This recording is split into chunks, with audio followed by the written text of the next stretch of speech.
Mr. Speaker, our reform-led councils have already identified savings of over £330 million in the first 6 months. And the Prime Minister may shake his head propped up by these gullible backbenchers. Lee Anderson just called out what he claims is a major double standard surrounding Keir Starmer's private discussions with Sadiq Khan, and trust me, you're not ready for how quickly this blew up. Because while most people were scrolling through the usual political noise, minding their own business, something big was unfolding quietly in Westminster. A moment calm on the surface, but beneath it, the political temperature spiked.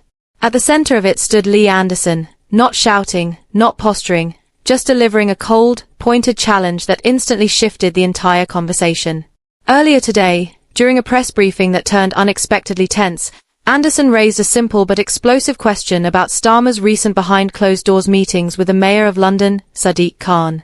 He didn't accuse anyone of wrongdoing. He didn't imply corruption. He did something more strategic. He highlighted the contrast. According to Anderson, when Conservative ministers hold private discussions, the media demands transparency. But when Labour figures do the same, he says critics go strangely quiet. That, he insisted, is the double standard.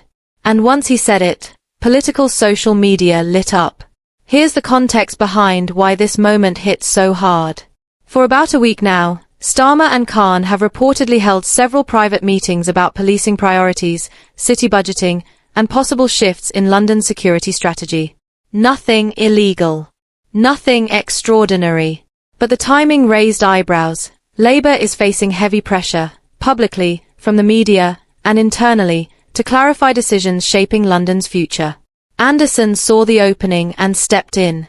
If everything is normal and fair, why the secrecy?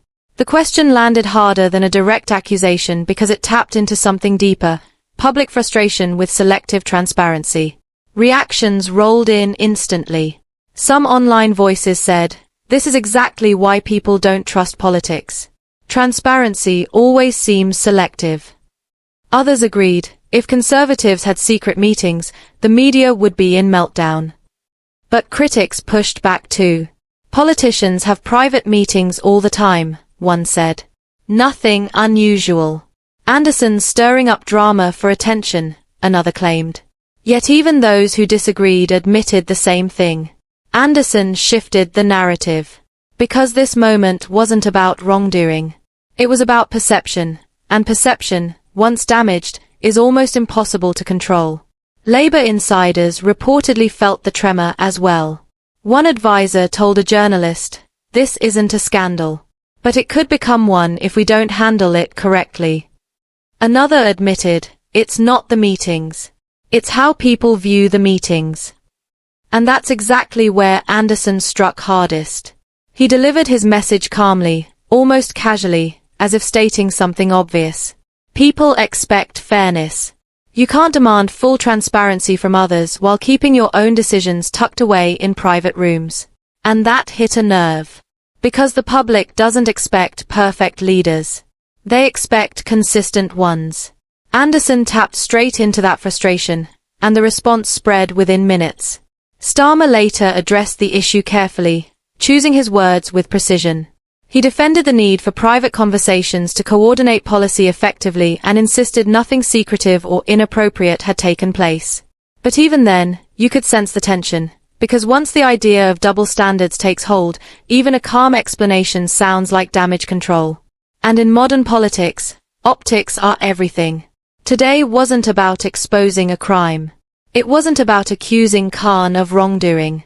It was about Anderson pointing at a pattern, or at least the appearance of one, and letting the public connect the dots themselves. So now the real question becomes, what happens next? Will Labour offer a full explanation of those meetings?